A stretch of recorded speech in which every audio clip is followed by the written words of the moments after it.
देवेंद्र फडणवीस ने लाडली बहन योजना पर कहा, लाडली बहन योजना का फायदा महिलाओं को मिल रहा है। विकसित भारत और विकसित महाराष्ट्र के लिए हमें महिलाओं का विकास सबसे महत्वपूर्ण है।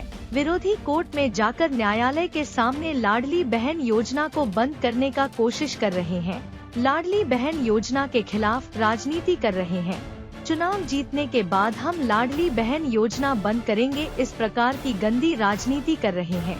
कल की घटना है, महिला के द्वारा जो कार्यालय पर तोड़-फोड़ हुआ था उनकी बात को सुना जाएगा।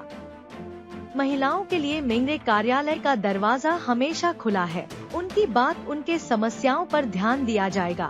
विरोधी जो टिप्पणी कर रहे हैं, उनकी सरकार में महिलाएं सुरक्षित नहीं थी। मैं उनकी बातों पर जाना नहीं चाहता।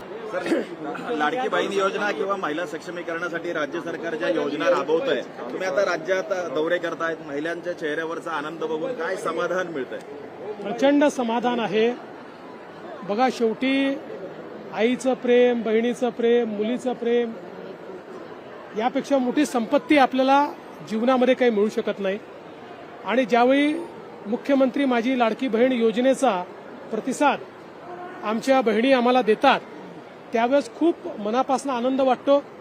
खरं म्हणजे आम्हाला खूप गोष्टी अजून करायच्या आहेत। जेवढ्या जास्तीत जास्त गोष्टी आम्ही करू शकू तेवढा आमचा प्रयत्न असणार आहे।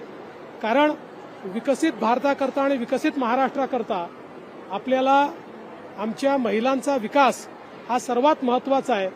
याला काही कालावधी निश्चितपणे लागेल, पण राज्य सरकारने त्या दिशेनं एक दृढ पाऊल उचललेलं आहे। दुसरीकडे विरोधकांच्या चेहऱ्यावरचं दुःख बघून आणि त्यांच्या टीका ऐकून कसं वाटतं म्हणजे सगळ्या? नाही, मला त्यांच्या टीका ऐकल्यानंतर अतिशय वाईट वाटतं। बघा, कधीही राजकारणामध्ये एखाद्याने विकासाची एखादी रेषा उमटवली तर त्यापेक्षा मोठी रेषा उमटवण्याचा प्रयत्न केला पाहिजे।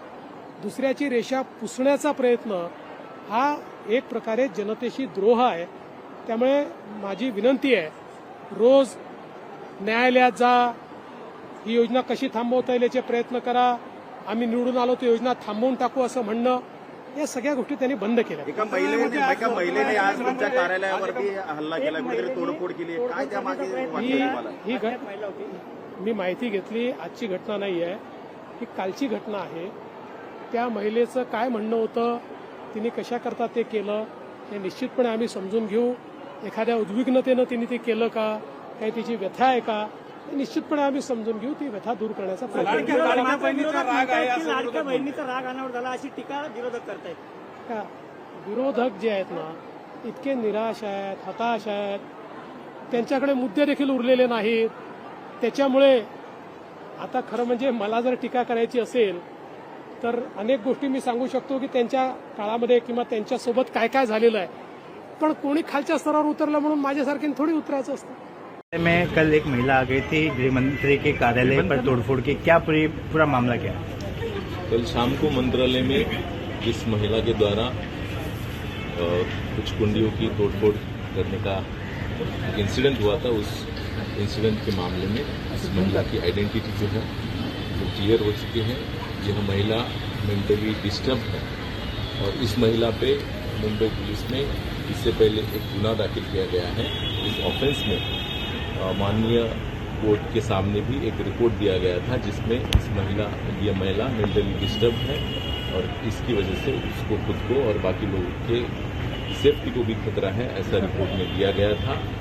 लेकिन इस महिला के भाई ने उसकी जिम्मेवारी ली थी, इसलिए कोर्ट ने उसे एडमिट करने को नहीं बोला था।